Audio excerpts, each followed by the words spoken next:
করে অন্য ভাইব্রেশনে এও ভাইব্রেট করবে, তখন কিন্তু আমি যদি একটু জোরে এটাকে বাড়িয়ে দিলাম একটু কেটে যাবে। নমস্কার বন্ধুরা, টিএমএসএন ইউটিউব চ্যানেলে সব বন্ধুদের স্বাগত জানাই। আজকে আপনাদেরকে পুরো ক্লিয়ার করে দেবো কম্পিটিশন করলে বেশি স্পিকার কাটে কেন, কম্পিটিশনের সময় মেশিনের ধুঁয়ো উড়ে যায় কেন, কম্পিটিশনের সময় বেশি সেটআপের ক্ষতি হয় কেন, কম্পিটিশন করলে কি কি ক্ষতি হয় এবং তার মূল কারণগুলো কি কি, আজকে টোটাল এদের সাথে ডিসকাস করবো আর আপনাদেরকে শেয়ার করবো। কন্টিনিউ ভিডিওটা ফুল ওয়াচ করবেন, ঠিক আছে? তাহলে সমস্ত কিছু ইনফরমেশন আপনারা বুঝতে পেরে যাবেন। বিশেষ করে যারা নতুন সেটআপ তৈরি করছেন, যারা নতুন সেটআপ তৈরি করেছেন, করে নিয়ে সেটআপ নিয়ে একদম কম্পিটিশনে যে হাজির, সামনে অন্যান্য সেটআপ, যাদের ব্যাকে 5-10 বছরের কম্পিটিশন এক্সপিরিয়েন্স আছে, তাদের মেশিন পড়ে না, তাদের সেটআপ থেকে ধুঁয়ো কম বেড়ায়। বাট নতুন সেটআপ আমি ফিল্ডে দেখেছি, নতুন সেটআপ নতুন বানিয়েছে, অনেক কষ্ট সেটআপ দাঁড় করিয়েছে, পরপর সেটআপ নিয়ে গেছে, ফার্স্ট কম্পিটিশনে ধুঁয়ো উড়ে গেল স্পিকার থেকে, মেশিন থেকে। কি কারণ, কেন পুড়ে? দেখুন টোটাল আজকে ভালো করে ক্লিয়ার করে দিন, আমার বন্ধুরা যেন বুঝতে পারে। যারা নতুন সেটআপ বানাচ্ছেন তারা ইম্পর্টেন্ট মানে ভিডিও আছে, কিন্তু মন দিয়ে দেখবেন। যখন আপনার হচ্ছে যে আমি এই স্পিকারটা যখন একটা অ্যাম্পলিফায়ার থেকে ড্রাইভ হচ্ছে, ঠিক আছে, নর্মালি স্পিকারটা বাজছে, এটাতে একটা পার্মানেন্ট ম্যাগনেট আছে আর কয়েল আছে। পার্মানেন্ট ম্যাগনেট আর কয়েল যখন আছে, এটাকে যদি আমি পাঞ্চ করি উপর দিকে, মানে হয়তো অ্যাম্পলিফায়ার দিয়ে, এটা যখন নিচের দিকে যাচ্ছে, এর নিজের থেকেও একটা ইলেকট্রিক তৈরি করবে। আচ্ছা, ব্যাক ইএমএফ তৈরি করবে, ঠিক আছে। সেই পাওয়ারটা কম্পিটিশনের টাইম একটু অন্য হয়ে যায়। কম্পিটিশনের টাইম কি, এই একটা বক্স আছে, আরেকটা বক্স আছে, দুটো মুখোমুখি, মানে এই যে প্রেসারটা দিচ্ছে, আপনি একটা দেখেছেন অন্য কোথাও যদি একটা বক্স বাজে, স্পিকারটা কিন্তু এমনি খেলবে, কারণ এটা পুরোপুরি ডায়াফ্রামে আছে। অন্য বক্স বাজে, এটা বাজছেও না, কিন্তু এটা খেলবে।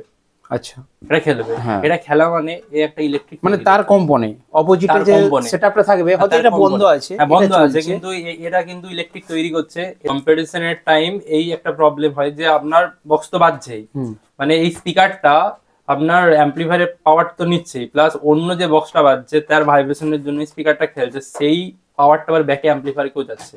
তাই জন্য কম্পিটিশনের time amplifier over and over hit হয়। যদি কোনো যেই অ্যাম্পলিফায়ারে আপনার ওয়াটেজ অনুযায়ী স্পিকার বেশি দিয়ে আছে, সেই অ্যাম্পলিফায়ার তো আরো বেশি হিট হয়। যেমন নর্মাল বসে বাজালে, মানে যখন এমনি নর্মাল বাজছে কম্পিটিশনে, তখন ব্যাকেটটা হবে না, তখন ব্যাকে হচ্ছে, তখনও ব্যাকে হচ্ছে, কিন্তু তাতে কোনো ক্ষতি নেই, সেরকম ভাবে ক্ষতি নেই। কিন্তু কম্পিটিশনের টাইমে অ্যাম্পলিফায়ারও বেশি পরিমাণে পড়ছে, স্পিকারও পড়ছে। সেটা একটা তো স্পিকার লং টাইম চলছে, সেটার জন্য পড়ছে, প্লাস অ্যাম্পলিফায়ার বেশি পরিমাণে পড়ছে। আমি যদি এই একটা স্পিকার, ঠিক আছে, এই স্পিকারে এখান থেকে কিন্তু ব্যাকে লাইন বেরোবে, যদি এই স্পিকারটা কম্পন করে। অন্য জায়গায় একটা বক্স বাজছে, কিংবা আপনার সামনে একটা বক্স বাজছে, আপনার এই বক্সটা লাগানো আছে, যদি খুলে আপনি যদি চেক করেন, অ্যাম্পলিফায়ার থেকে কানেকশন খুলে দিয়ে আপনি যদি স্পিকার লাইনটা যদি চেক করে, আপনি ভোল্টেজ পাবেন। এটা কোনোদিন দেখেছেন? এটা কি হতে পারে? এটা হবে। আমার তো বাজছে না, আমার বাজছে না, অন্য লোকের বক্সটা, অন্য সেটআপটা বাজছে, আমার বক্সের মুখামুখি ভোল্টেজ বেরোবে, আমার এখান থেকে ভোল্টেজ বেরোবে। একটা পার্মানেন্ট ম্যাগনেট, একটা কয়েল আছে মানে বেরোবে। দেখুন আমি এখানে কানেকশনে, আচ্ছা, এটা কি জ্বলবে নাকি ল্যাম্পটা? দেখুন একটা কানেকশন লাগিয়েছি। আচ্ছা, দেখাও তো ক্যামেরাম্যান, দেখুন। আচ্ছা, ছোট একটা ল্যাম্প, আমি ল্যাম্প জ্বলছে তো, আমি জাস্ট এমনি ট্যাপ করছি, আমি হালকা করে ট্যাপ করছি, তাতে ল্যাম্প জ্বলছে। এটা বেশি ওয়াটের স্পিকার, যখন এটা বেশি পরিমাণে খেলবে, বেশি পরিমাণে মানে যখন কম্পিটিশন, তখন তো বু বু করে অন্য ভাইব্রেশনে এও ভাইব্রেট করবে, তখন কিন্তু আমি যদি একটু জোরে এটাকে বাড়িয়ে দিলাম একটু কেটে যাবে। দেখুন কেটে গেছে ল্যাম্প, আর নেই। আচ্ছা, সত্যি তো ল্যাম্প কেটে গেল তো। আপনি আবার একটা অন্য ল্যাম্প দিন, আবার জ্বলবে। ভাই একটা ল্যাম্প দাও তো, আমি জ্বালাই দেখি আমার। তার মানে আপনি যেটা বলতে চাইছেন যে স্পিকারে অপোজিটে যখন কম্পিটিশন হয়, তখন ব্যাকেতে ভোল্টেজ, ব্যাকে ভোল্টেজ যাচ্ছে, তো সব সময় স্পিকারের অপোজিটে কম্পিটিশন যখন হচ্ছে, তখন তো ভোল্টেজ আরো বেশি পরিমাণে যাচ্ছে, সেই জন্য অ্যাম্পলিফায়ার আরো বেশি পরিমাণে হিট হচ্ছে। দেখুন আবার জ্বলছে, যা সেই ল্যাম্পটাকে কেটে দিল। তো এটা যে ওয়াটেজ, এটা তো এত ওয়াটের স্পিকার, মানে এর ব্যাক ইএমএফও বেশি হবে। তো এবার দেখুন অনেক সময় অনেকে করে কি, মানে একটা বক্স, অনেকে দেখবেন যে একটা বক্সের মধ্যে ইয়ারপাস একটাই পুরোপুরি, তার দিয়েই হয়তো 4টা স্পিকার, একটা পার্ট দিয়ে 2টো স্পিকার, আরেকটা পার্ট দিয়ে 2টো স্পিকার। ওই টাইমে যদি অ্যাম্পলিফায়ার দুটো সেম ব্যালেন্স না থাকে, কোনো অ্যাম্পলিফায়ার যদি একটু কমজোর থাকে, সেই অ্যাম্পলিফায়ারটা আরো বেশি পরিমাণে হিট হবে সেই পার্টটা। আচ্ছা, কারণ একই ইয়ারবাসের মধ্যে দুটো স্পিকার বেশি খেলছে, মানে ও দুটোর ইয়ার ওই স্পিকার বাকি দুটো স্পিকারকে বেশি পুশ করছে। তো এদিকে প্রবলেম কি হবে, অ্যাম্পলিফায়ার বেশি হিট হবে। যাদের আগে 6 বেস ছিল, 8 বেস ছিল, যখন একটা বেসের ভিতরে, মানে এই অ্যাম্পলিফায়ারের দুটো পার্ট, আরেকটা অ্যাম্পলিফায়ার একটা পার্ট, দেখবেন তাদের অ্যাম্পলিফায়ারে কোনোদিন তারা নিজেরাও জানে তাদের অ্যাম্পলিফায়ারের সব অ্যাম্পলিফায়ারের এয়ার পাস সমান নেই, কারো বেশি গরম কারো কম গরম, এরকম প্রবলেম হতে থাকে। আচ্ছা, এটা বেশিরভাগ হয় কিন্তু 3 এর মালে হবে, 9 এর 6 এর মালে হবে, 9 এর মালে, মানে যেগুলো আপনার অ্যাম্পলিফায়ার হচ্ছে না। 4 এর মালে কি করছি আমরা, একটা অ্যাম্পলিফায়ারে দুটো পার্টকে লাগিয়ে দিচ্ছি, সেই অ্যাম্পলিফায়ারে দুটো পার্টই বরাবরই সমান থাকতে হবে। যদি কম বেশি হয় অ্যাম্পলিফায়ারের পার্ট উড়ার চান্সও বেড়ে যায়, কারণ এই কারণের জন্য স্পিকারের ব্যাক অনেকে করে CA20 দিয়ে বাজাচ্ছে, আবার তো দুটো CA18 দিয়ে দিচ্ছে। যখন এবার ভাবুন আমার অ্যাম্পলিফায়ার হচ্ছে যে ধরুন আমার 500 ওয়াটের অ্যাম্পলিফায়ার, আমি একটা 500 ওয়াটের স্পিকার বাজাচ্ছি, ঠিক আছে, আমার 500 ওয়াটের অ্যাম্পলিফায়ার 250 এই 2000 ওয়াটের স্পিকার বাজাচ্ছি, তো হিসাব মতো আমার 500 ওয়াটের অ্যাম্পলিফায়ার 500 ওয়াটই তৈরি করবে।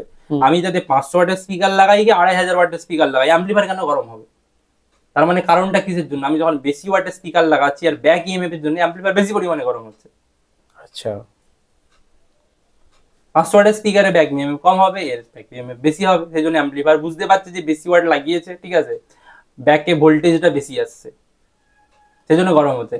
কম্পিটিশনের টাইম কি হচ্ছে, আমি যখন একটা অ্যাম্পলিফায়ারে একটা বিট পড়লে স্পিকারটাকে পুশ করলো, আবার ব্যাকে যাচ্ছে, ব্যাক ইএমএফ তৈরি হচ্ছে, সেটা অ্যাম্পলিফায়ারকে যাচ্ছিলই, আমার গানেতেই যাচ্ছিল, আবার সামনে এসে গেল একটা অন্য সাউন্ড। এমনি গান চললে ওই যেটা আপ ডাউন হচ্ছে, হ্যাঁ, ও তো ব্যাক ইএমএফ তৈরি হচ্ছে, ওটা যাচ্ছে অ্যাম্পলিফায়ারকে, অ্যাম্পলিফায়ারের তো সেরকম কন্ট্রোল সিস্টেম আছে, কন্ট্রোল সিস্টেম আছে, কিন্তু বক্স আবার যখন একটা অন্য এসে গেল তার সাউন্ডটা আলাদা, স্পিকার খেলছিল তাতে আবার অন্যরকম ভাইব্রেট হতে লাগলো, অ্যাম্পলিফায়ার একটা তৈরি করছিল। আমরা তো কম্পিটিশন দেখি বলতে মুখে মুখে ঠেকিয়ে দেয়, তখন যখন আমি যাই একদম মানে হয়তো 5 হাত মানে দুটো চাকায় ঠেকিয়ে দেয় ভ্যান, তখন তো অ্যাম্পলিফায়ারের কন্ডিশনটা তখন কি হলো, মানে একটা নিজে তৈরি করছিল, আবার ব্যাকে আসা বেশি হতে লেগে যায়, অ্যাম্পলিফায়ার যতটা বুস্ট করছিল তার থেকে যদি ব্যাকে আসা বেশি যায় অ্যাম্পলিফায়ার তো উড়বেই। আচ্ছা, আর কি এটা একটা কারণ গেল, এটা একটা আর কি কি কারণ থাকতে পারে? অনেক কারণ আছে, আপনার দেখুন অ্যাম্পলিফায়ারে যদি আমার অ্যাম্পলিফায়ার 2000 ওয়াট, তাতে যদি আমি 2000 কিংবা 2200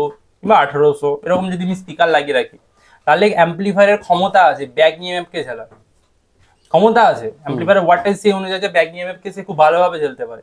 বাট আমি যদি 2000 ওয়াট আউটপুট আছে, তাতে যদি আমি 4000 ওয়াটের স্পিকার লাগাই, আমি ভাবছি কি কম বেশি ওয়াটের স্পিকার দিতে মানে আমার স্পিকার পড়বে না, অনেকে এটাই কিন্তু ভাবে, এইটা আইডিয়া থাকে, বাট এই জায়গায় তো অন্য হয়ে গেল, কারণ স্পিকারের ওয়াটেজ মানে ব্যাক ইএমএফ মেশিনে যত বেশি স্পিকার দেবে তত ব্যাকিংটাও বেশি, তাই জন্য অ্যাম্পলিফায়ার বেশি হিট হচ্ছে।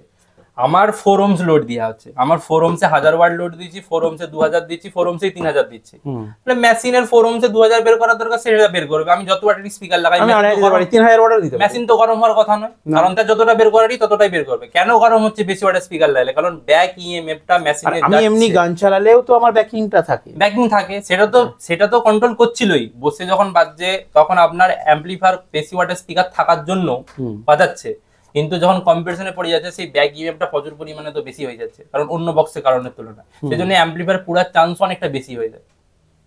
আরেকটা জিনিস হচ্ছে যে দুটো পয়েন্ট আমরা পেলাম, অ্যাম্পলিফায়ারের সাথে স্পিকারকে কানেক্ট করছে কি স্পিকার ওয়্যার, যেটা অ্যাম্পলিফায়ারের পিছন দিকে স্পিকারে লাগছে, ওইটা যত ভালো হবে তত অ্যাম্পলিফায়ারের সাথে স্পিকারের সংযোগটা ভালো থাকবে। আচ্ছা, মানে তারটাও ঠিকঠাক লাগাতে হবে, ওই তারটা আরো ঠিকঠাক লাগাতে হবে, অ্যাম্পিয়ার ম্যাচ করে। এটা এই যে আমরা কি ভাবি যে স্পিকারে এত ওয়াটেজ কত ভোল্টেজ কত অ্যাম্পিয়ার হবে, সেটা আমাদের দিকে জানতে হবে।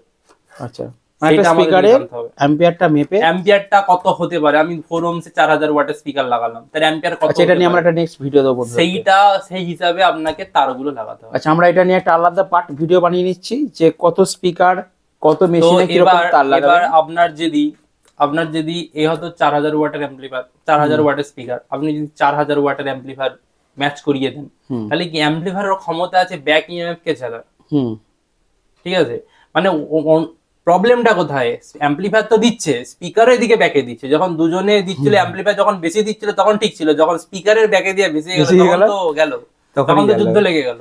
সেই জিনিসটা হয়, এটা নিজেও ট্রাই করতে পারেন। লাইন বেরোচ্ছে, কোনো একটা সামনে কম্পিটিশন, দুটো মুখোমুখি বক্স চলছে, কোনো কারণে যদি আপনি স্পিকার বক্স গুলো মানে মেশিন থেকে আলাদা করে সেখানে যদি আপনি ফায়ারিংও করেন, যদি জাস্ট বক্সটাতে প্লাস মাইনাসটাকে নিয়ে দেখবেন ফ্ল্যাশিং হচ্ছে, কারণ স্পিকার প্রচুর পরিমাণে খেলবে, ইলেকট্রিকও সে তৈরি করছে। ম্যাগনেট আছে তো ভিতরে কয়েল আছে, পার্মানেন্ট ম্যাগনেট, মানে এটা পার্মানেন্ট ম্যাগনেট আছে, পার্মানেন্ট ম্যাগনেট কয়েল আছে, মানে সেখানে আপনি যখনই এটাকে মানে লড়াবেন তো আপনার বুঝতে পেরেছি। আর কি কি কারণ থাকতে পারে?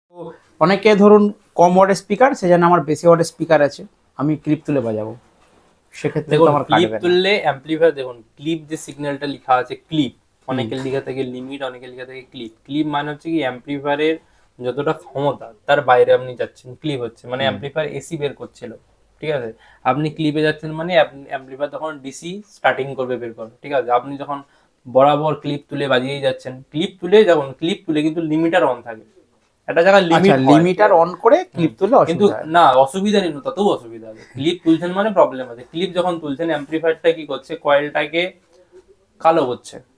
অ্যাম্পলিফায়ারের থেকে স্পিকারের ওয়াটেজ বেশি থাকার জন্য স্পিকারটা মানে প্রথমেই কেটে যাবে না, কাটবে না স্পিকার, যেহেতু বেশি ওয়াটের স্পিকার আছে। কালো হচ্ছে কালো হতে হতে কয়েলটা আস্তে আস্তে তার রেজিস্ট্যান্স বাড়ছে, অলরেডি মানে প্রবলেম হচ্ছে, ঠিক আছে। আস্তে আস্তে একটা টাইমে গিয়ে কয়েলটা কাটবে। কয়েলটা কম ওয়াটের মেশিনে যখন স্পিকারটা চলবে, তার কয়েল দেখলেই বুঝে যাবে তার কয়েল হাফ কালো হয়ে যাবে। কম ওয়াটের মেশিনে বাজানো, মানে ক্লিপ তুলে বাজানো উচিত না, ক্লিপ তুলে বাজানো উচিত না। ক্লিপ তুললে আমি বলছি এই যে যদি লিমিটার অন থাকে, এখন একটা ক্লিপ হওয়ার পরে লিমিটার অন হচ্ছে। অনেক অ্যাম্পলিফায়ার আছে যাদের সফট ক্লিপিং দেওয়া আছে, মানে এই ক্লিপ টাচ করার আগেই মানে লিমিটিং হয়ে যাচ্ছে, ঠিক আছে। কিছু কিছু হার্ড ক্লিপিং হয়, তো এত ক্লিপ তোলার পরেও লোকে স্পিকার কাটছে না, অনেকটা কি লিমিটের জন্য লিমিট হয়ে যাচ্ছে। কেউ লিমিটার অফ করে দিয়ে ক্লিপ তোলে না, তার স্পিকার সঙ্গে সঙ্গে চলে যাবে। আচ্ছা আচ্ছা, ঠিক আছে, সেই জন্য একটা প্রবলেম হয়। আর কি কারণ থাকতে পারে? স্পিকারে দেখুন, স্পিকার কাটার অনেক রকমের প্রবলেম, এইগুলো তো একটা বেসিক প্রবলেম হলো স্পিকারকে। আমার স্পিকারে যে কোনো স্পিকারের ওয়াটেজ দেখবেন 3 রকমের টাইপের ওয়াটেজ লেখা থাকে। একটা হচ্ছে কন্টিনিউ পাওয়ার, একটা হচ্ছে প্রোগ্রাম পাওয়ার, আর একটা হচ্ছে পিক পাওয়ার। যদি একটা স্পিকারের 500 ওয়াট কন্টিনিউ পাওয়ার, মানে তাকে কন্টিনিউ বাজানোর জন্য 500 ওয়াট দেওয়া রয়েছে, তাকে প্রোগ্রামের টাইম বাজানোর জন্য 1000 ওয়াট হবে। 500 ডবল হবে 1000 ওয়াট। কেন? প্রোগ্রামের টাইম 2 থেকে 3 ঘন্টা চলবে, কারণ তাতে কয়েল হিট বেশি হবে না, প্রোগ্রামের টাইম রানিং চলছে না, একটু চলছে বন্ধ হচ্ছে, চলছে বন্ধ হচ্ছে, সেই জন্য তার ওয়াটেজ সেই অনুযায়ী বেশি। পিক যেটা 2-3 সেকেন্ডের জন্য, কিছু সেকেন্ডের জন্য, সেই 500 ওয়াটের স্পিকারের তার পিক হবে 2000 ওয়াট, মানে কিছু সেকেন্ডের জন্য সে 2000 ওয়াট নিতে পারে। এবার কন্টিনিউ যখন আমি 500 ওয়াটের স্পিকারে কন্টিনিউ 500 ওয়াট দিয়েই যাচ্ছি, কন্টিনিউ 500 ওয়াট পর্যন্ত দিচ্ছি, তখন পর্যন্ত ঠিক আছে। কিন্তু যখন আমি বেশি দিতে যাচ্ছি, কয়েল তো এমনিতে হিট হয়ে আছে, ঠিক আছে, কখনো পরিমাণে একটু বেশি পরিমাণে চলে গেল, তখন সে সেটা নিতে পারছে, কয়েলটা যে কোনো একটা জায়গায় কেটে গেল, এরকম প্রবলেম হতে পারে। মানে আমি তো কন্টিনিউ দিয়ে যাচ্ছি, কয়েল অটোমেটিক হিট আছে। যখন আমার স্পিকার হয়তো তখন 2 ঘন্টা রানিং চলছে, ঠিক আছে, সেই টাইমে আমরা কি করি যে হামিং, মানে স্পিকার চেক, দুটো স্পিকার চেক চললে পরপর আবার স্পিকার চেক, আবার স্পিকার চেক, এই টাইমে এরকম কন্টিনিউ করতে থাকলে স্পিকার আপনার কাটবে। মানে দুবার হয়তো বাজালো, তারপর নরমাল গান একটা চালালো, মাঝখানে তো কিছু না কিছু একটু চেঞ্জেস করতে হবে। যদি রানিং সব সময় স্পিকার চেক লেগেই থাকে, ঠিক আছে, মানে রানিং মানে পরপর যদি একই রকম স্পিকার চেক, মানে কি আপনি যেটা দিচ্ছেন ফুল প্রেসারে একটা ফ্রিকোয়েন্সি দাঁড়িয়ে রয়ে যাচ্ছে স্পিকারটাতে, একটা ফ্রিকোয়েন্সি, তো এখানে তো কয়েল প্রচুর পরিমাণে হিট হয়েই যাচ্ছে। আচ্ছা আচ্ছা, ওই জন্য ঠিক আছে, তখন প্রবলেম আরো পরিমাণে বেশি হয়। প্লাস দেখুন স্পিকার আমাদের অনেক সময় কি হয়, স্পিকার কেটে যাওয়ার পর আমরা এমনি নর্মাল কয়েল লাগিয়ে দিই। অ্যাকচুয়ালি স্পিকারের যে কয়েলের ওয়াইন্ডিং হাইট থাকে, ঠিক আছে, এক্স ম্যাচ যেটা, ঠিক আছে, সেইটা মেজারমেন্ট করে স্পিকারে কয়েল লাগানো দরকার। না হলে একটা বক্সের ভিতরে যদি একটা স্পিকারের এক্স ম্যাচ বেশি, সেই স্পিকারে যদি বেশি খেলতে শুরু করে দেয়, আপনার ওই বললাম ব্যাক ইএমএফ এর জন্য আবার সবেরই প্রবলেম হতে শুরু করে দেবে। তো সবসময় কয়েল লাগালো, আমি যদি অরিজিনাল কয়েল নাও লাগাই কিংবা যদি অন্য কয়েলও লাগাই, তার এক্স ম্যাচ অবশ্যই দেখতে হবে। স্পিকারের কয়েলের ওয়াইন্ডিং হাইট এর ওয়াইন্ডিং হাইট ম্যাচ করাতেই হবে। অবশ্যই তো অরিজিনাল কয়েল সবসময় লাগানো দরকার, কারণ অনেকের আছে বক্সে এর দুটো কয়েল এরকম, আর দুটো কয়েল অন্য, আবার অন্য দুটো কয়েল, যখন একটা বক্সের ভিতরে পড়ে যায়, কোনোটা বেশি খেলছে, কোনোটা কম খেলছে, কোনোটা বেশি খেলছে, এই প্রবলেম আবার সেই ব্যাক ইএমএফ এর মেশিনকে আবার, সেই জন্য মেশিনের ক্ষতি, স্পিকারের ক্ষতি। একটা স্পিকারের কয়েল জ্বলা মানে মেশিনেরও ক্ষতি, কারণ এইটা কয়েল জ্বলা মানে এর যে ভিতরে কয়েল, এই যে প্লাস মাইনাস যেটা ঢুকছে সেটা বার্নিং হয়ে শর্ট সার্কিট হচ্ছে। দেখুন সব অ্যাম্পলিফায়ারে শর্ট সার্কিট প্রোটেকশন দেয়া থাকে, বাট বারবার সেই জিনিসটা কাজ করবে না, ঠিক আছে, সবসময় কাজ। যখন কি হয় CA20 আমরা যে বলি কোনো প্রোটেকশন নেই, অ্যাকচুয়ালি CA20 তো শর্ট সার্কিট প্রোটেকশন আছে, কিন্তু সেটা একটা আপনার ওই অ্যাম্পলিফায়ারের ওয়াটেজ যতটা, সেই ওয়াটেজের মধ্যে কাজ করবে। আমি যদি তার ডবল ওয়াটেজের উপরে চাপ দিয়ে boli ও শর্ট সার্কিট প্রোটেকশন কাজ করবে না কখনোই। CA20 তেও শর্ট সার্কিট প্রোটেকশন আছে। বাকি যে বড় অ্যাম্পলিফায়ার কি বড় মেগাতে শর্ট সার্কিট প্রোটেকশন আছে, মেগাতে স্পিকার জ্বলে প্রোটেক্ট মেরে থাকবে যতক্ষণ আপনি স্পিকারের কানেকশন খুলছে ততক্ষণ।